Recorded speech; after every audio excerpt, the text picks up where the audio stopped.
This is a time for real change. हमारी बारी आने वाली है।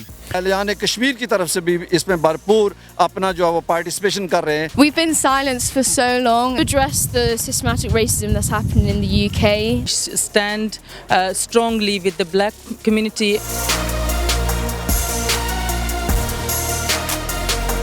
अमेरिका में होने वाले फसादात जिनकी बुनियाद एक सियाफाम की हलाकत थी, उनका दायरा कार आहिस्ता आहिस्ता बढ़ता जा रहा है और उस हलाकत के खिलाफ होने वाले मुजाहरे और एहतजाज जो है उन्होंने यूरोप में मुख्तलिफ ममालिक को अपने लपेट में लिया हुआ है। यहाँ इस वक्त बरतानिया में भी इस हवाले से एक मुजाहरा जारी है जिसमें न सिर्फ सियाफाम बल्कि पाकिस्तानी और कश्मीरी निजात कम्यूनिटी की भी बड़ी तादाद इसमें शरीक है। हम आपको इस मुजाहरे का हाल आपको इन्हीं मुजाहिरीन की ज़ुबानी सुनवाते हैं। Don't wait for another black person to get killed before taking more action. The time is now. हमने ये साबित करना है कि हम उन लोगों के साथ हैं जिन पे जुल्म होता है। अगर कोई लोग ये समझते कि आज अमेरिका में हुआ है, कालों की बारी है, ये मैं आपको बता दूं, इस मुल्क में अभी हो रहा है, आइंदा भी होगा और हमारी बारी आने वाली है। मैं अपने नौजवानों से दरख्वास्त करता हूँ कि ऐसे कामों में आगे आइएगा ताकि कल हमारा मुस्तकबिल बच सके। काला देख के, एशियन देख के, कोई सिख देख के, कोई मुस्लिम देख के इस तरह की ब्रूटैलिटीज़ करते हैं या पुलिस के हाथों होता है या किसी भी अदारे या इंस्टीट्यूशन से होता है, उसके ख़ात्मे के लिए जो लोग भरपूर एहतजाज कर रहे हैं। एहलियान कश्मीर की तरफ से भी इसमें भरपूर अपना जो है वो पार्टिसिपेशन कर रहे हैं। We've been silenced for so long as white people, or anyone, and we've just seen things happen, but we haven't stood up for our friends and our families.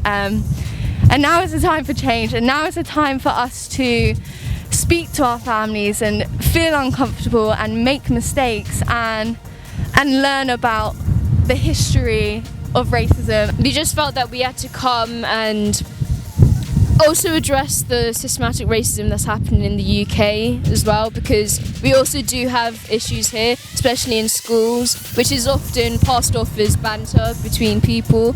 However, it can be really hurtful to people of colour. It's good that we're taking a stand now, and as they've both said, hopefully this is a time for real change where we all kind of look into ourselves and look into each other and think about the things that we can do to improve everyone around us daily lives. They want to make a stand in their community to make a difference, and I think आज बिल्कुल उन्हें चंगी शिरकत की थी तो दसिया ने जे ब्लैक लाइव्स मैटर करने ये जी ब्रूटैलिटी होती है ये रॉन्ग है। Stand strongly with the black community and all the community living around the world. So we show our support from whole community, from Asian community, Muslim community, and Slav community. When we say racism happens at an institutional level, we don't just mean Downing Street. Write to your university, write to your schools, write to your police department, write to your Crown Court prosecutors, write to your mayor. ये सिर्फ Barnum park Slav में होने वाले मुजाहरे की नहीं है, बल्कि बरतानिया का दारुल हुकूमत लंदन, इसके मुख्तलिफ इलाकों में, सेंट्रल लंदन समेत मुख्तलिफ इलाकों में इस सियाफाम की हिलाकत और अमरीका की सूरत-ए-हाल के ऊपर खासे एहतजाजी मुजाहरे जारी हैं।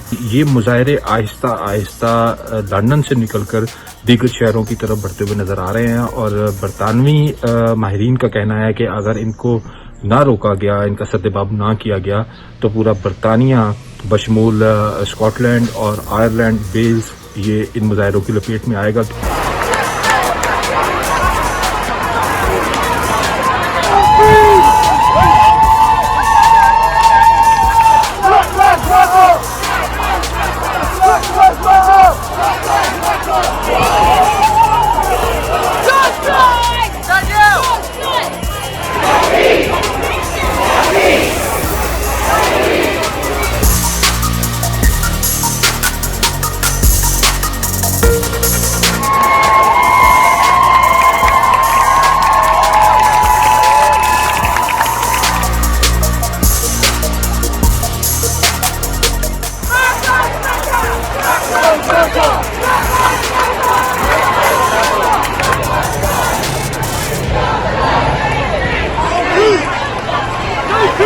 This इस तहरीक के बाद लग रहा है कि इन अफ़वाहों की तहरीक जिसमें आहिस्ता आहिस्ता दीगर कौमियतों के लोग बशमुल पाकिस्तानी और कश्मीरी भी दीगर कौमियतों के लोग भी साथ में शामिल हो रहे हैं कि इस कल्चर को जो है रेसिज्म का कल्चर इसको पनपने नहीं दिया जाएगा और इसके सद्देबाब तक और इसके हल तक ये तहरीकें इसी तरह चलती रहेगी। माहिरीन का कहना है कि ये तहरीक अब जो शुरू हुई है ये किसी न किसी मंतकी अंजाम तक पहुँचे बगैर रुकेगी नहीं।